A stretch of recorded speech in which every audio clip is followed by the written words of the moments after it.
asing, dalam hari ini Cina, diberikan hak HGB, hak guna bangunan untuk investasi di ibu kota negara yang baru di Kalimantan Tengah. 160 tahun. Coba. 160 tahun.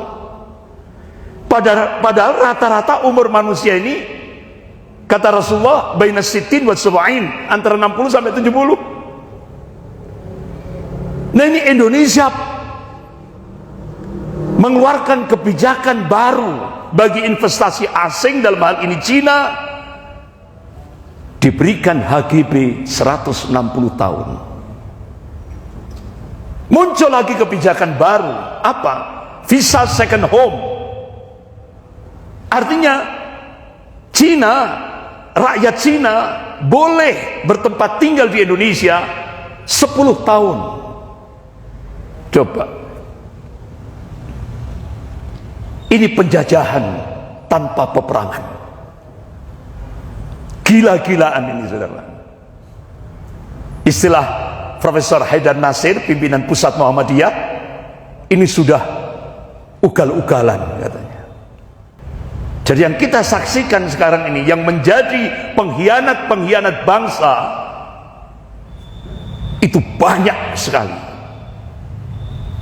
daripada yang mempertahankan bangsa dan negara ini. Ugal-ugalan, saudara.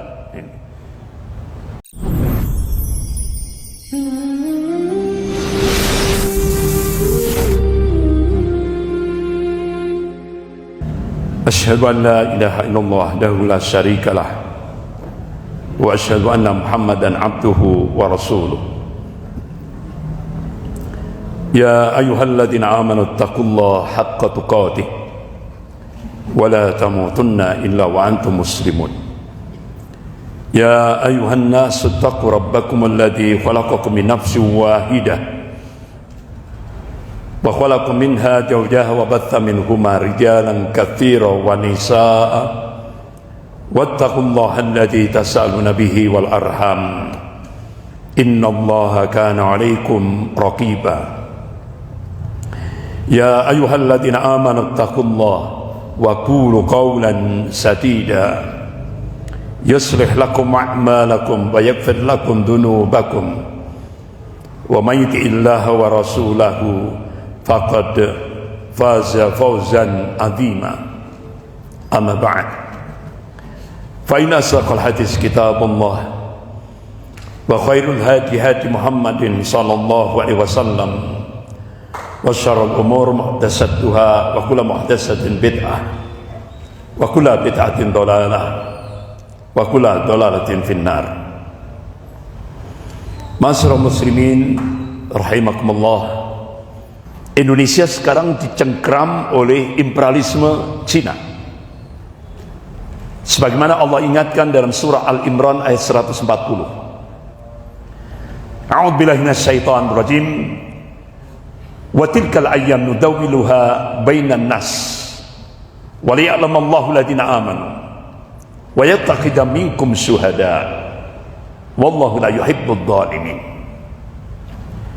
Wa tilkal ayyam nudawwiluha bainan nas, dan masa kejayaan dan kehancuran, masa kemenangan dan kekalahan, Allah pergilirkan di tengah-tengah manusia, supaya dari situ bisa diambil ibrah, pelajaran. Wa liya'lamallahu alladziina aamanu, dan Allah ingin menunjukkan bukti kebenaran ini kepada hamba-hambanya yang amanu, yang beriman kepada Allah, yang muwahhid, yang mentauhidkan Allah dalam segala aspek kehidupan ini. Wa yattakhidha minkum syuhada, dan Allah ingin menjadikan sebagian mukmin mati syahid, gugur sebagai syuhada. Wallahu la yuhibbudz dzalimin, dan Allah tidak mencintai orang-orang zalim. Sebagian mufassir menafsirkan wallahu la yuhibbudz dzalimin, itu maknanya Allah tidak mencintai orang mukmin yang tidak mau berjihad di jalan Allah, yang tidak mau berjuang di jalan Allah.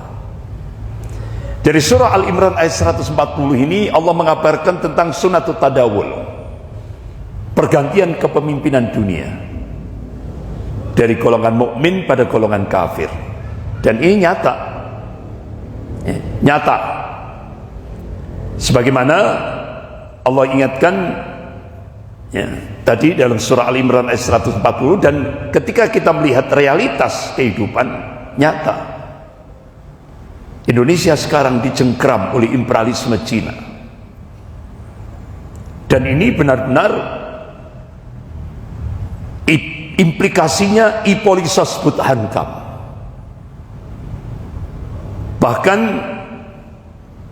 pakar intelijen dunia, pakar strategi perang dunia, yaitu Peter Warren dan August Cole, melakukan riset tentang Indonesia. Itu hasil risetnya mengungkap diprediksi 2030 sudah tidak ada lagi Indonesia. 2030 terjadi bencana geopolitik. Artinya apa? Indonesia sudah tidak punya kedaulatan lagi. Yang ada adalah Indochina. Itu contoh konkret. Ini dampak daripada imperialisme Cina.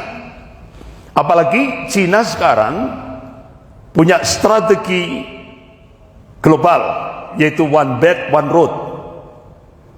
Ini luar biasa. Artinya apa? Cina melakukan perang, tapi bukan perang militer. Bahasa akademiknya perang near militer, non militer, yang sering disebut oleh kalangan intelijen itu perang asimetris. Ini lebih dahsyat daripada perang militer. Kenapa? Penjajahan tanpa perang, imperialisme.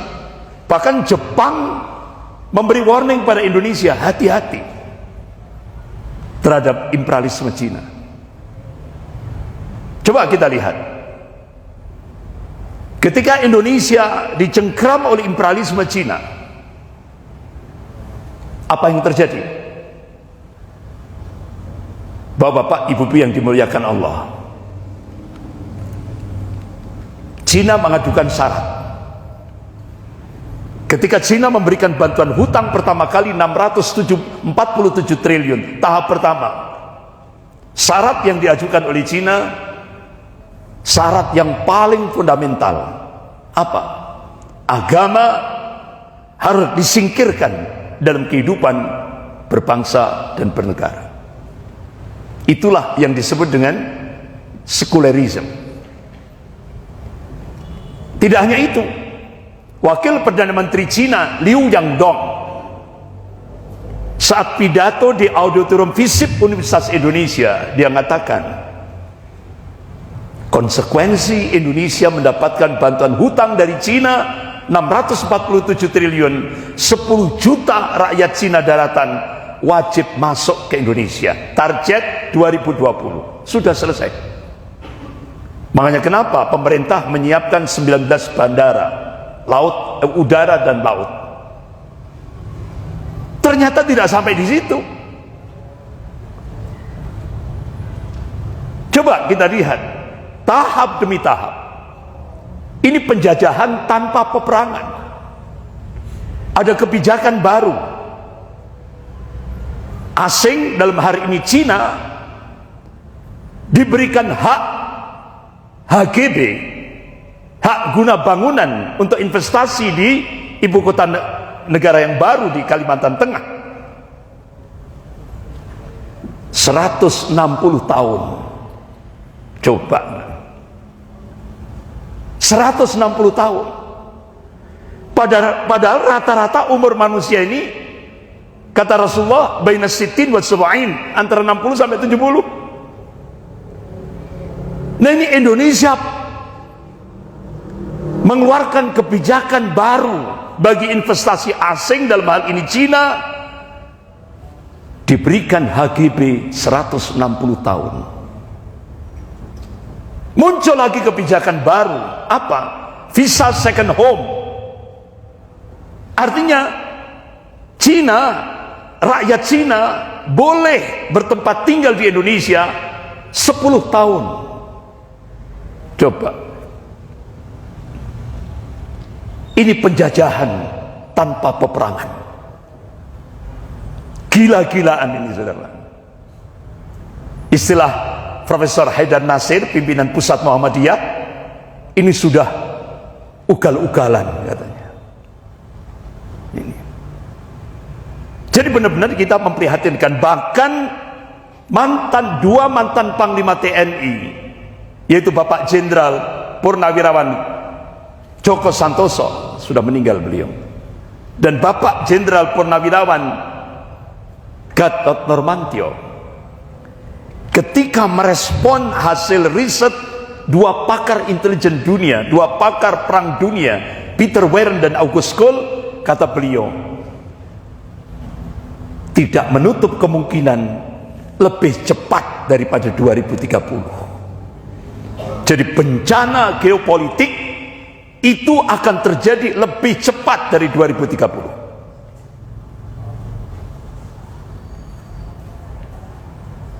Implikasinya besar. Tapi ini kalau kita kembalikan pada nas-nas syar'i, Rasulullah sudah mengabarkan dalam kitab Sahih Muslim bab Al-Fitan wa Asyratus Sa'ah.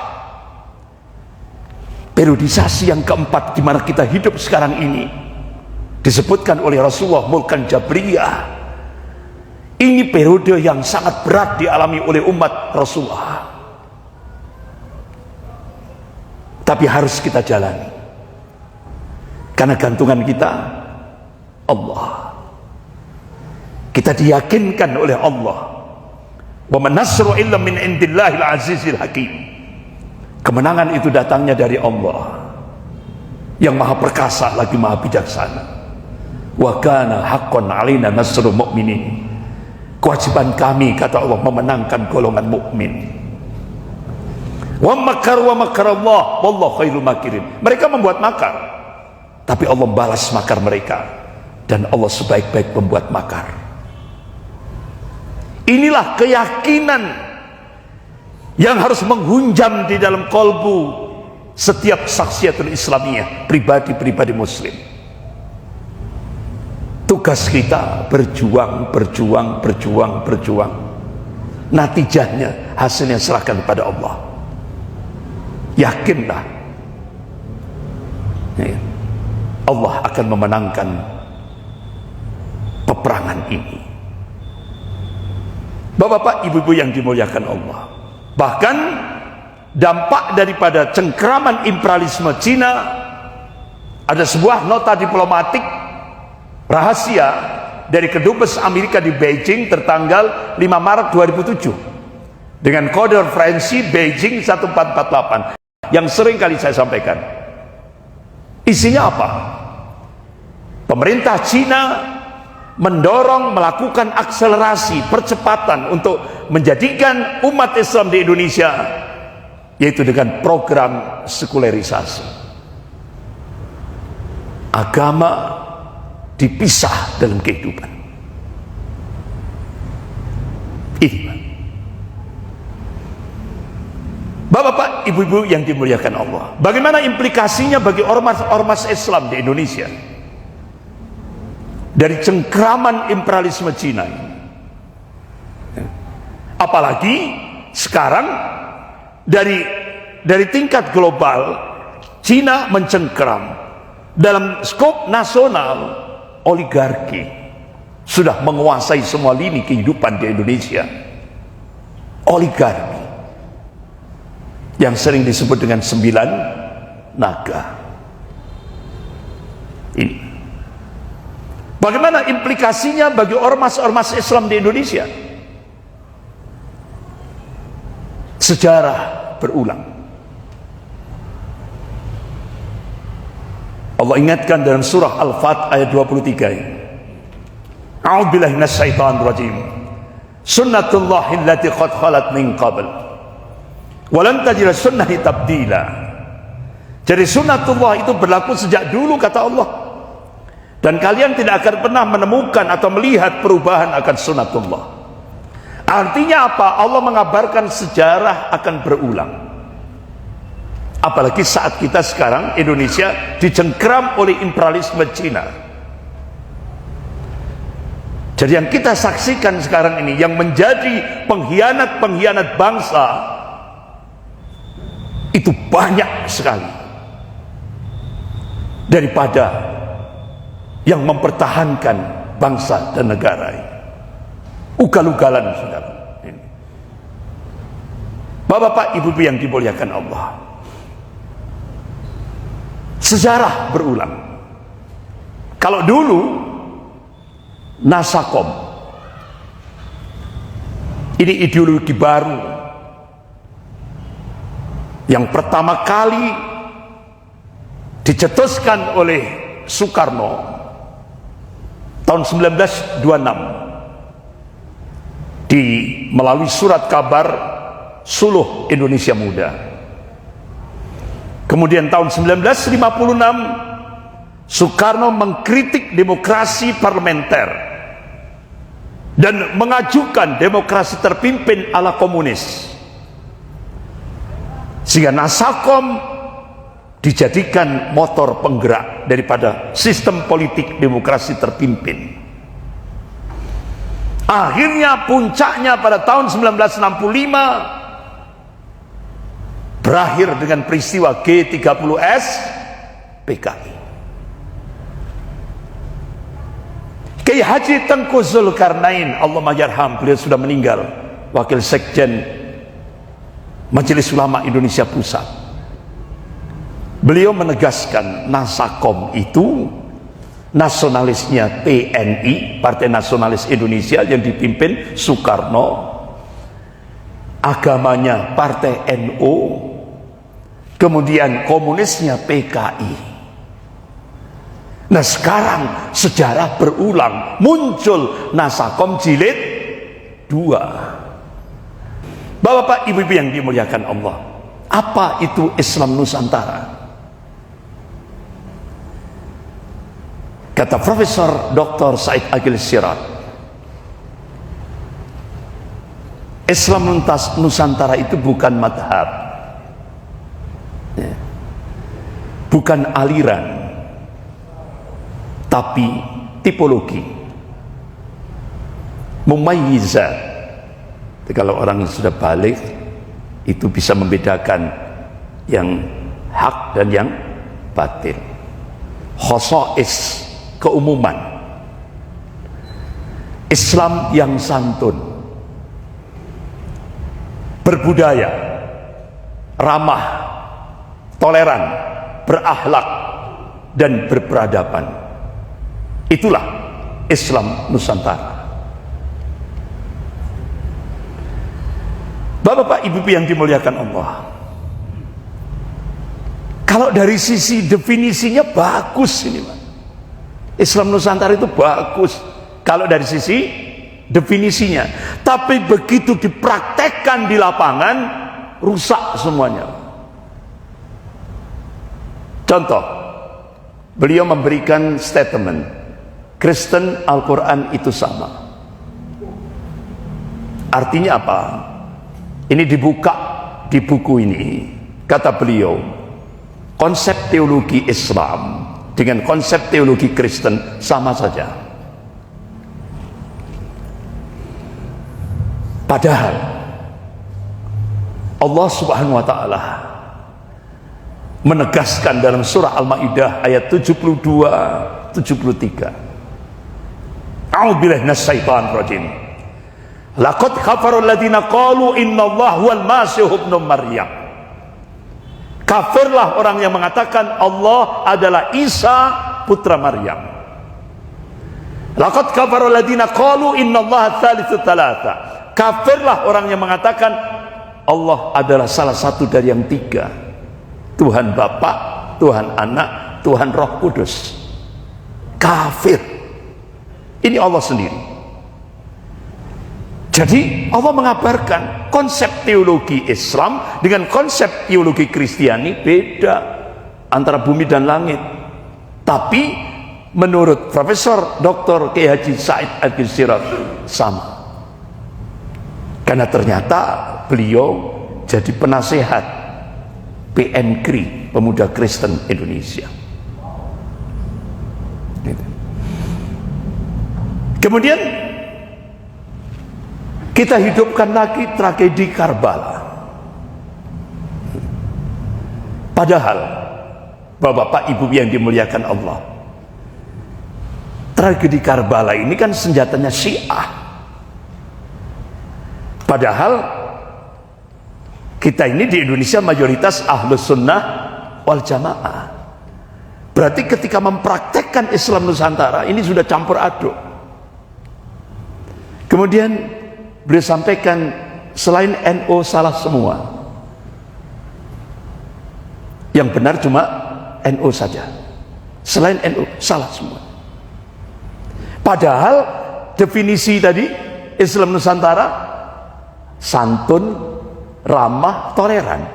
Berarti tidak nyambung. Artinya antara teorinya dengan praktek di lapangan, antara bumi dan langit. Kemudian beliau sampaikan, semakin panjang jenggot semakin goblok. Padahal Rasulullah mengingatkan, qala Rasulullah sallallahu alaihi wasallam, khaliful yahud, khalifun nasara, khaliful majusi. Berbedalah kalian dengan Yahudi, Kristiani, Majusi. Tapi kata beliau, semakin panjang jenggotnya semakin goblok. Padahal yang mendirikan Nahdlatul Ulama Hadratus Syekh Hasyim Asy'ari juga berjenggot. Ini. Tapi beliau mengatakan berjenggot mengurangi kecerdasan, geger otaknya. Semakin panjang jenggotnya semakin goblok. Padahal Hadratus Syekh Hasyim Asy'ari Allahumma yarham berjenggot. Syekh Abdul Qadir Jailani rahimahullah berjenggot. Syekh Maliki berjenggot. Wali Songo berjenggot. Jadi artinya apa yang dia sampaikan, definisi Islam Nusantara ini begitu dipraktekkan jauh sekali. Ini. Beliau mengatakan cadar itu bukan ajaran Islam. Padahal NU itu madhabnya Imam Syafi'i. Imam Syafi'i dalam kitab menegaskan cadar itu hukumnya wajib. Itu menurut Imam Syafi'i. Berarti kan tidak toleran terhadap madhabnya sendiri. Tapi definisinya bagus. Begitu dipraktekkan terjadi olok-olok. Kemudian dia katakan, NU nggak usah takut malaikat mungkar nangkir. Kalau ditanya man rabbuka, jawablah aku pengikut Hasyim Asy'ari. Padahal pertanyaannya man rabbuka, siapa Tuhanmu? Kan jawaban yang benar itu kan Allah. Nah, itu. Jadi jauh nyimpang. Kemudian statement terakhir dia mengatakan non muslim jangan disebut kafir. Jadi orang kafir disebut non muslim. Sehingga tidak ada lagi qul ya ayyuhal kafirun. Yang ada qul ya ayyuhal non muslim. Ini. Bahkan beliau menegaskan sebagai ketua PBNU, beliau mengatakan cikal bakal teror itu rajin sholat malam, rajin puasa, rajin menghafalkan Quran. Jadi ketika umat Islam ini istiqomah sholat lail, sholat malam, saum, senang menghafal Quran, itu menurut ketua PBNU Profesor Dr. Said Agil Sirot itu cikal bakal Jadi antara definisi dan prakteknya jauh berbeda. Bahkan sampai muncul di video, ini videonya menyebar di media sosial. Beliau menyampaikan ada Luhut bin Sarpanjaitan itu NU cabang Kristen. Jadi seperti itu. Inilah implikasi cengkraman Cina, imperialisme Cina bagi ormas Islam.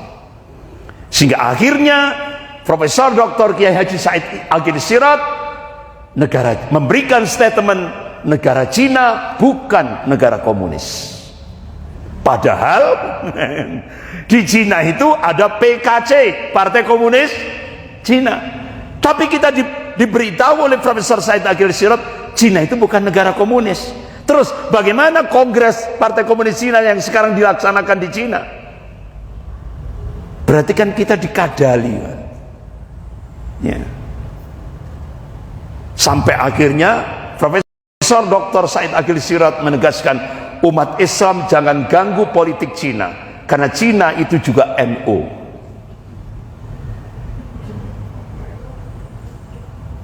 Bapak-bapak, ibu-ibu yang dimuliakan Allah, bahkan NU menjelaskan tentang tanpa pasukan Cina tidak ada Indonesia. Ini sejarah dari mana? Tanpa pasukan Cina tidak ada Indonesia. Saya itu buka buku-buku sejarah, tidak ada itu, ya kan? Cina itu membantu Indonesia, ya kan? Bahkan ketika kita buka sejarah, ternyata Laskar Cina kafir bentukan Poh Antu ini itu bentukan penjajah Belanda untuk tugasnya memata-matai pribumi. Nah, kata Profesor Said Akhil Sirot, tidak ada Indonesia kalau tidak ada pasukan Cina. Padahal ini pengkhianat oleh Said Akhil Sirot. Sekarang Profesor Said Akhil Sirot, Laskar Cina itu pahlawan. Ternyata bapak-bapak, saya coba sampai tidak habis pikir, kan beliau Profesor Doktor Kiai Haji MA lagi. Sampai saya terus telusuri, apa sih penyebabnya kok beliau memberikan statement seperti itu? Ternyata beliau dapat min amplopi bin fulus 100 juta dari Duta Besar Cina untuk Indonesia di Jakarta, yang diperuntukkan untuk anak-anak yatim dan fuqara masakin, santri-santri. Jadi kadang ada udang di balik rempeyek. Bapak-bapak, ibu-ibu yang dimuliakan Allah, bahkan di opini publik, di media itu seringkali dimunculkan, awas Indonesia nanti disuriahkan. Padahal yang kita lihat di Indonesia ini sedang dicinakan, bukan disuriahkan, tapi dicinakan. Jadi sengaja ditutup. Jadi kita ini benar-benar dikadali oleh media. Bapak-bapak, ibu-ibu yang dimuliakan Allah Subhanahu wa taala.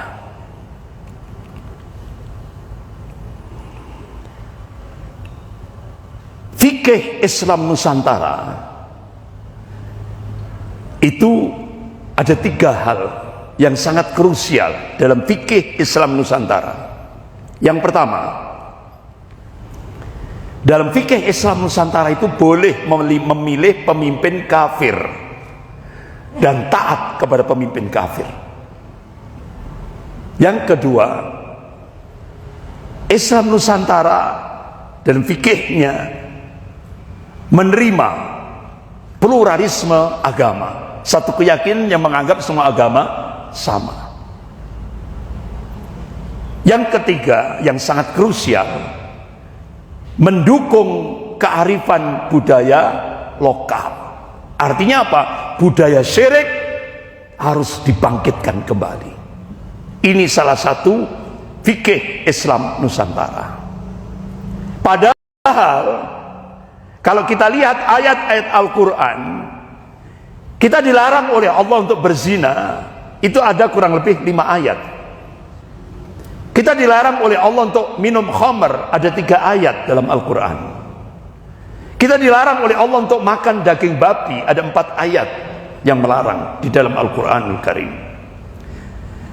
Tapi kita diharamkan memilih pemimpin kafir. Itu kurang lebih 19 ayat di dalam Al-Quranul Karim.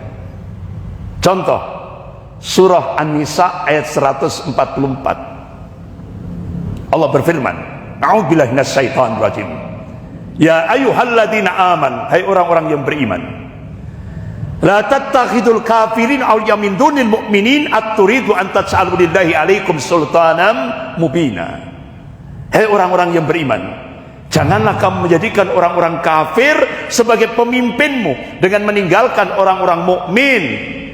Inginkah kalian mengadakan satu alasan yang nyata bagi Allah untuk menyiksamu? Sampai seperti itu Allah tegaskan. Artinya apa? Kita diharamkan memilih pemimpin kafir. Tapi Islam Nusantara malah sebaliknya. Kita diperintah untuk memilih pemimpin kafir. Karena apa? Waktu itu kasusnya Ahok. Karena oligarki 9 naga itu sudah benar-benar mencanangkan Ahok itu harus jadi RI 1, RI 2, kemudian puncaknya 2024 jadi RI 1. Itu strategi oligarki 9 naga. Tapi alhamdulillah diobrak-abrik sama Habib Rizik Syihab dengan peristiwa 411, 212 puncaknya. Akhirnya Ahok dipenjara karena melakukan penodaan agama.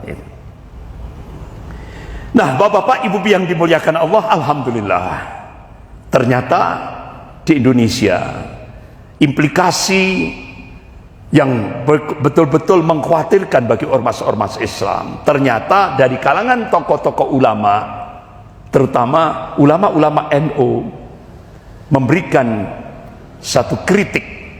Alhamdulillah, kalau yang mengkritik itu sesama ulama NU itu nyaman, tapi kalau yang mengkritik itu Muhammadiyah, tambah geger, ya kan?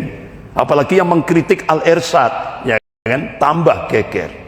Alhamdulillah, yang melakukan kritik itu justru dari tokoh NU yang karismatik. Di antaranya Kiai Haji Muhammad Najih Maimun, putranya Kiai Haji Maimun Jubair, Allahumarham, yang beliau meninggal di Mekah Al-Mukarramah. Ya. Jadi beliau menegaskan, memberikan kritik terhadap apa yang dimunculkan oleh Profesor Said Agil Sirot.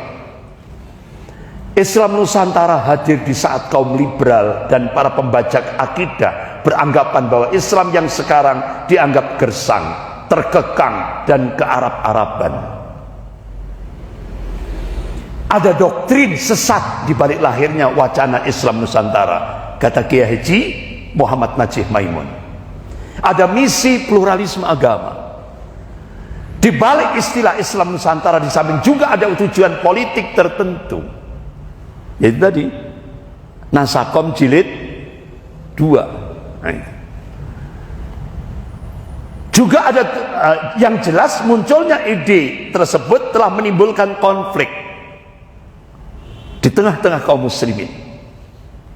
Taskik, pendangkalan akidah, serta menambah iftirak, perpecahan di tengah-tengah umat. Ini kritik dari Kiai Haji Muhammad Najih Maimun, tokoh NU di Rembang, putranya Kiai Haji Maimun Jubair, Allahumma yarham. Kemudian kalangan habaib, yaitu Habib Rizik Syihab, memberikan kritik. Apa kritik beliau? Penolakan umat Islam bukan pada soal nama Islam Nusantara ala NU, atau Islam berkemajuan ala Muhammadiyah, atau Islam kafah, atau Islam hadari, atau Islam madani, atau yang lainnya. Tapi pada fakta dan realita di lapangan, bahwa sejumlah pentolan-pentolan tokoh-tokoh NU via Islam Nusantaranya secara terbuka mengembangkan ajaran sesat dalam bentuk menolak syariat, menista khilafah, dan lalu benci terhadap Arab, dan memuja-muja Cina komunis. Kemudian mengarab-arabkan ajaran Islam, memperolok-olok cadar, jubah, gamis, sorban, dan jenggot, serta menghina habaib sebagai duriah Rasulullah SAW, lalu membela kepemimpinan kafir di tengah umat Islam. Artinya membela Ahok waktu itu, ya kan? Dan sekaligus juga pro Israel. Alhamdulillah masih ada yang mengingatkan. Kalau yang mengingatkan dari kalangan NU, insya Allah mudah-mudahan ada maslahah. Tapi kalau yang mengingatkan itu dari Al-Irsyad atau dari Muhammadiyah, tambah geger. Nah itu, alhamdulillah masih ada orang dalam yang mengingatkan. Bahkan bapak-bapak, ibu-ibu yang dimuliakan Allah, ada 3 logika sederhana untuk memahami kesesatan Islam Nusantara ini. Yang pertama, Islam itu sudah sempurna ketika Rasulullah sedang ritual haji, saat Rasulullah di padang Arafah yaumil Jum'ah, sambil menunggu terbenamnya matahari, Rasulullah akan melanjutkan perjalanan ke Musdalifah. Saat menunggu terbenam matahari itu, saat Rasulullah berada di atas kendaraan untanya, turun wahyu yang terakhir lewat malaikat Jibril alaihissalam. Apa wahyu itu? Al-yauma akmaltu lakum dinakum wa atmamtu alaikum nikmati wa raditu lakum Islam madina. Pada hari ini telah kusempurnakan agama bagimu, telah kucukupkan nikmatku untukmu, wa raditu lakum Islam madina, dan telah kuridhoi Islam itu sebagai agamamu. Jadi Islam itu sudah sempurna, tidak perlu ditambah dan tidak perlu dikurangi, tidak perlu direvisi, tidak perlu dibuatkan, apalagi dibuatkan versi baru, tidak perlu, sudah sempurna. Nah, ini. Jadi kalau bahasa gaulnya sekarang, Islam itu tinggal copy paste, amalkan, tidak perlu diedit, itu Islam, ya kan? Copy paste, amalkan, jangan diedit, karena Islam sudah sempurna. Nah itu, bapak-bapak, ibu-ibu yang dimuliakan Allah. Kemudian yang kedua, logika sederhana untuk memahami kesesatan Islam Nusantara. Yang kedua, Islam itu bersifat universal dan global, sementara Islam Nusantara mengecilkan lagi untuk dalam tingkat lokal. Nah ini nggak pas sudah, ya kan? Karena Rasulullah itu benar-benar untuk apa, seringkali menganukan, bahkan Allah mengabarkan Islam itu rahmatan lil alamin, untuk seluruh alam. Jadi itu bahasa sederhana untuk memahami kesesatan Islam Nusantara. Kemudian yang ketiga, tadi kan definisi Islam Nusantara itu kan toleran, cinta damai, ya kan, bla bla bla bla bla. Berarti logikanya, berarti Islam yang dibawa Rasulullah itu tidak toleran, tidak cinta damai. Itu logikanya. Jadi seperti itu. Inilah 3 bahasa sederhana yang mengungkap, memahami tentang kesesatan Islam Nusantara. Profesor Dr. Hamid Fahmi Zarkasi, MA. Beliau adalah Direktur Pasca Sarjana Pondok Pesantren Gontor Ponorogo. Beliau memberikan tausiah di medsos. Apa? Marilah berpikir cerdas. Umat Islam Indonesia sekarang sedang digiring untuk bersikap toleran terhadap segala macam perbedaan, termasuk agama, ideologi, dan aliran sesat. Jadi kita disuruh untuk toleran. Setelah itu diarahkan agar mau menerima kebenaran agama yang sesat itu tadi, ideologi yang sesat itu tadi, aliran sesat itu tadi. Kita dipaksa. Itu kata beliau. Tapi anehnya, kata beliau, di sisi lain umat Islam didorong agar tidak toleran terhadap sesama kaum muslimin. Artinya diadu domba. Ini hasil analisis Direktur Pasca Sarjana Pondok Pesantren Gontor Ponorogo, yaitu Profesor Hamid Fahmi Zarkasi. Sekarang ini umat Islam sedang diadu domba. Imam Al-Ghazali rahimahullah dalam kitabnya Ihya Ulumuddin juz 2 halaman 381, beliau memberikan taujih. Imam Al-Ghazali rahimahullah, sesungguhnya kerusakan rakyat disebabkan oleh kerusakan para penguasanya, dan kerusakan penguasa disebabkan oleh kerusakan ulama, dan kerusakan ulama disebabkan oleh hubbud dunya, cinta kepada dunia dan kedudukan.